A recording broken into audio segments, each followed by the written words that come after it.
Hello students, good afternoon. Now we are start our today's topic sales negotiation strategies. Last video के अंदर हम लोगों ने sales negotiation के ऊपर डिस्कशन किया था और उसके अंदर हम लोगों ने उसके 3 पार्ट पोर्शन पढ़े थे, ऑब्जेक्शन, इंडिफरेंस और एक्सेप्टेंस। इस पे हम लोग पहले डिस्कस कर चुके हैं लास्ट चैप्टर के अंदर और होप आप लोगों को बहुत अच्छे से ये चीज़ समझ में भी आ गई होगी। अब हम नेक्स्ट जो हमारा है इसी का पोर्शन है, इसी का पार्ट है, वो है हमारा सेल्स नेगोशिएशन स्ट्रेटेजीज़। किस तरीके से कोई कंपनी, सेल्स पर्सन, इंस्टीट्यूशंस जो है अपनी सेल्स नेगोशिएशन स्ट्रेटेजीज़ तैयार करता है। ये बहुत इम्पोर्टेंट चीज़ होती हैं जिसके अंदर हम लोग बात कर सकते हैं, उसको ऐसे समझ सकते हैं, salesperson need to practise some negotiation strategies to deal with customers. The best way is to draw them into a problem solving partnership.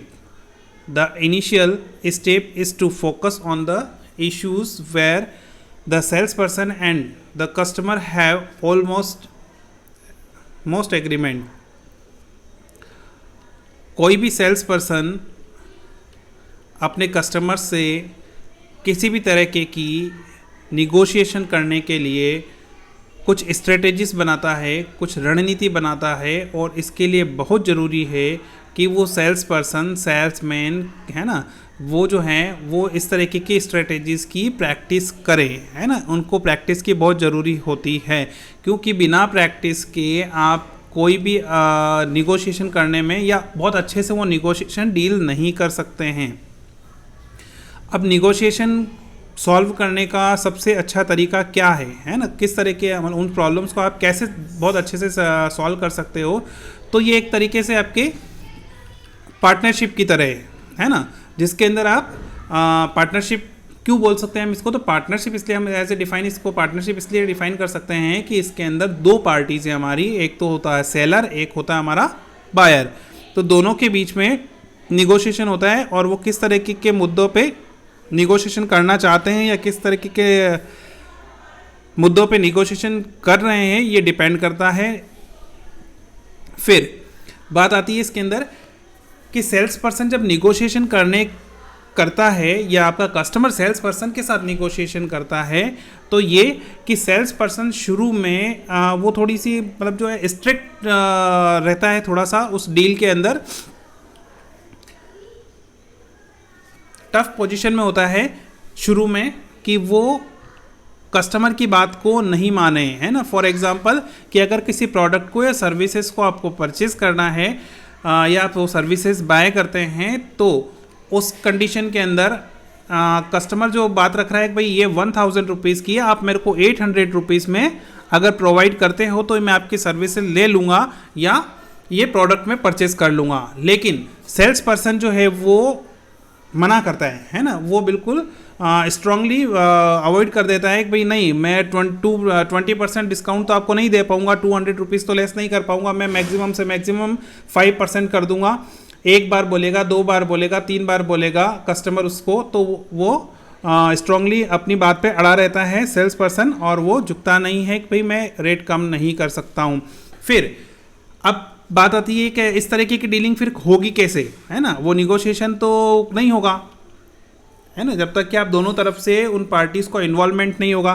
फिर वो थोड़ी देर के बाद या सेकंड स्टेप के अंदर सेल्समैन जो है फिर उस चीज़ को एक्सेप्ट करता है, ठीक है मैं 5% के बजाय 20 तो नहीं करूँगा लेकिन मैं 10% तक एग्री कर लेता हूँ, है ना। तो इस तरीके से डीलिंग होती है। तो उस तरीके की डीलिंग के अंदर कस्टमर को भी एक सेटिस्फेक्शन मिलता है खुद को भी कि चलो मैंने ये जो चीज़ है 1000 रुपीज़ की सर्विसेज या प्रोडक्ट जो है वो मैंने 800 ना सही लेकिन मैंने 900, है ना। कस्टमर जो है खुद को सेटिस्फाइड कर सकता है अपने आप को, भाई मैंने कितने परसेंट पे कि शॉपकीपर तो 5% ही दे रहा था लेकिन मैंने 10% बार्गेनिंग करके मैंने 10% डिस्काउंट लिया है। उसको वो फीलिंग आती है कि मैंने जो डील करी है वो डील सक्सेसफुल रही और मैं इस बात पे उसको तैयार कर लिया है मैंने सेल्समैन को, वो मेरे को 5 के बजाय 10% डिस्काउंट प्रोवाइड करे। तो इस तरीके से कस्टमर को ये फीलिंग आती है कि मेरा निगोशिएशन जो है वो सक्सेसफुल रहा है या मैं निगोशिएशन करने में सक्सेसफुल रहा हूँ, है ना।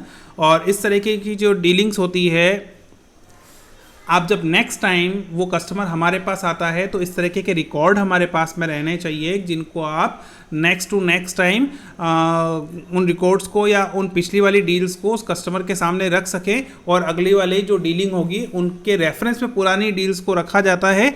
और ये कि देखो हमने पिछली बार भी आपको 10% दिया था, आपकी बात रखी है हमने, तो कस्टमर जो है वो फेवर करता है और वो थोड़ा पॉजिटिव एटीट्यूड के साथ में उन चीज़ों को बाय करता है और डील करने के लिए एग्री करता है ना। फिर नेक्स्ट आता है हमारे पास में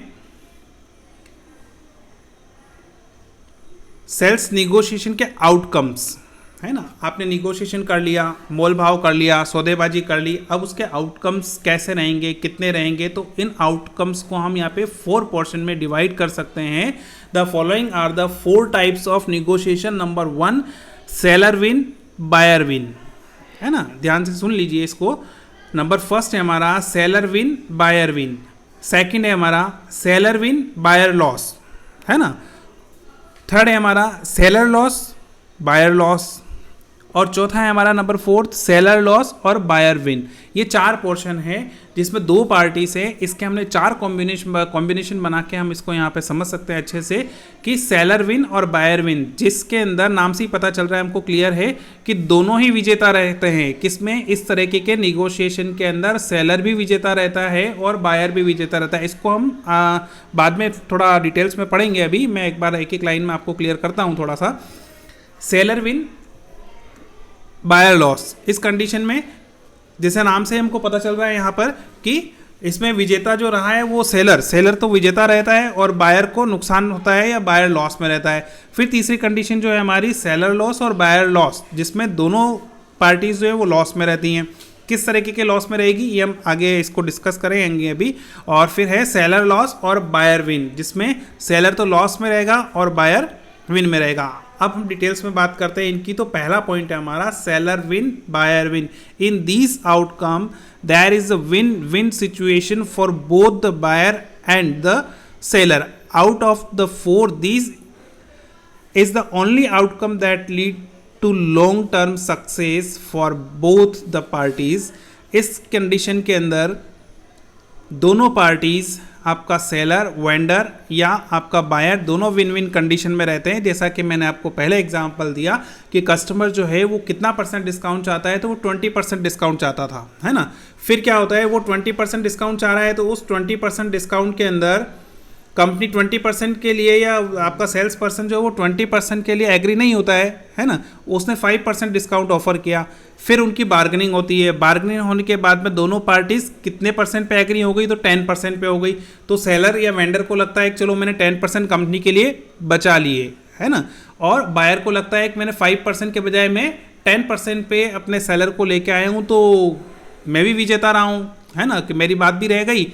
और विन विन कंडीशन इसलिए दोनों की बोली जाती है कि कस्टमर को भी सेटिस्फेक्शन है कि मैंने 5 के बजाय 10% डिस्काउंट पे सेलर को एग्री कर लिया, और सेलर को इस तरीके से सेटिस्फेक्शन मिलता है कि मैंने 20 के बजाय, वो कस्टमर तो 20% मांग रहा था, देखो मैंने 15 भी नहीं, मैंने 10% पे ही उसको सेल किया है ना। तो इस तरीके की जो डीलिंग होती है वो लॉन्ग टर्म के लिए, कंपनी के लिए और बायर के लिए, दोनों के लिए बेनिफिट मिलता है या बेनिफिशियरी होती हैं वो इस तरीके की डीलिंग्स, जिसके अंदर बाद में जाके नेक्स्ट टाइम जब कस्टमर आएगा तो उसको पता है कि चलो यार वो पुरानी वाली शॉप या कंपनी या प्रोडक्ट या शोरूम से मैंने ये परचेस किया था और वहाँ पे मैंने 5% के बजाय उन्होंने मेरे को 10% डिस्काउंट दिया था, तो मैं दोबारा वहीं जाता हूँ, क्योंकि उन्होंने कस्टमर की बात रखते हैं वो लोग।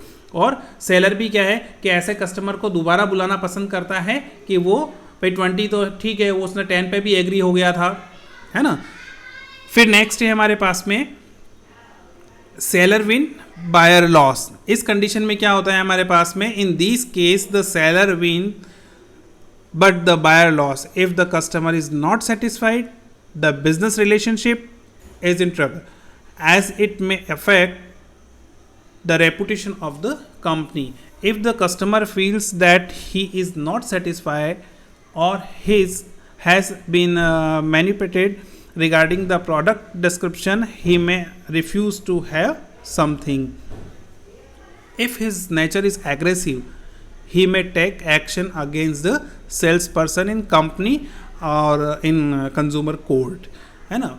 सेल्स विन जो है हमारा, सेलर विन और बायर लॉस कंडीशन के अंदर क्या होता है कि यहाँ पर जो सेलर तो विजेता फील करता है या वो विजेता रहता है उसके अंदर, और बायर लॉस में रहता है क्योंकि उसकी हार हो जाती है या वो इस तरीके की निगोशिएशन में